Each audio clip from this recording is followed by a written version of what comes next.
30 ఏళ్లకి పెళ్ళయి ఉంటాడు, అమ్మాయి అయినా అబ్బాయి అయినా, మంచి పైలా 25 వయస్సు అంటారు.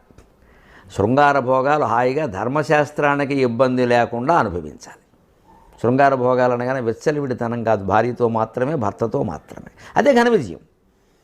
ఇదంతా పురోగమనం గమనించండి.